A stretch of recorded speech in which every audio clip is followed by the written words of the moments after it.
This map shows the Black Belt of the United States. Its name comes from the fertile soil associated with the region. Most of America's history, more than 90% of the country's largest minority group lived here.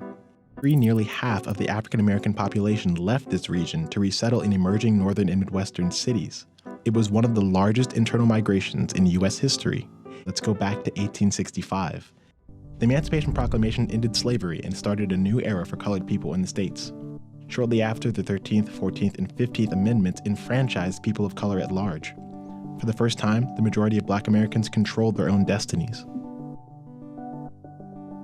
In the years immediately following emancipation, most freed slaves chose to stay in their communities. After all, the only America they had known was the South.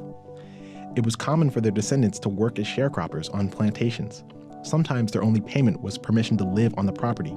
But that wasn't the worst aspect of the South for Blacks.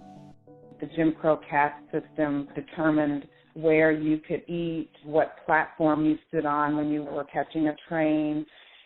This was a rigid caste system in which any breach of the caste system could literally mean your life. That's author and journalist Isabel Wilkerson. She spent 15 years compiling the stories of Black exodus to cities in the North, Midwest, and West. The movement would come to be known as the Great Migration.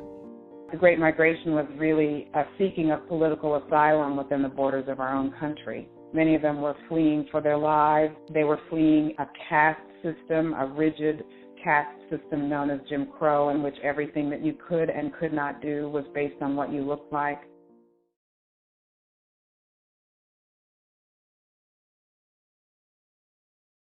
In 1915, African Americans began to leave the Black Belt for these new industrial centers.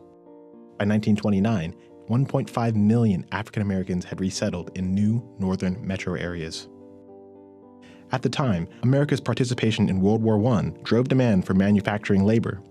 But strict immigration laws left northern factories with a shortage of workers. Factories in the north started recruiting low-skilled workers from the south. The workers faced discrimination in their new homes, which culminated in the Red Summer of 1919. Healing from the unprecedented devastation of a global pandemic, nurturing wounds from a brutal military victory abroad, struggling to accommodate demobilized soldiers into a slumping economy fraught with heated competition for jobs. Jim Crow's separate but equal policies, endorsed by the President of the United States himself, now firmly in place as the law of the land. White supremacists targeted terrorist attacks on an all-too-familiar scapegoat. In another epidemic, Black citizens found themselves on the lethal end of an outbreak of racial violence in 1919, so horrific that the civil rights leader James Weldon Johnson called it the Red Summer. Between April and November of 1919, with the country devastated by an influenza pandemic known as the Spanish flu, racial unrest rolled through the South, the North, and the Midwest, where the Great Migration was just unfolding in its earliest years. Migrant Blacks, whites, and European immigrants were all competing for limited housing and resources, which exacerbated relationships in city centers. But the stock market crash of 1929 and ensuing Great Depression slowed the influx from the South and effectively ended the first migration. A second wave began in the 40s, when World War II kick-started manufacturing again, while agricultural employment in the South plummeted. Once again, people living in the rural South began to migrate to cities. Manufacturing hubs in the West were far more prominent in this second movement, but only a fraction of skilled labor positions went to African Americans. That kind of discrimination was a common experience for participants in the Great Migration.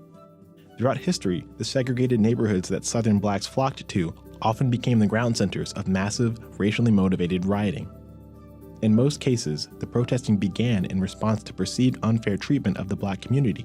This is a trend that continues today. By the end of the second migration, an estimated 5 to 8 million Blacks had resettled outside of the South.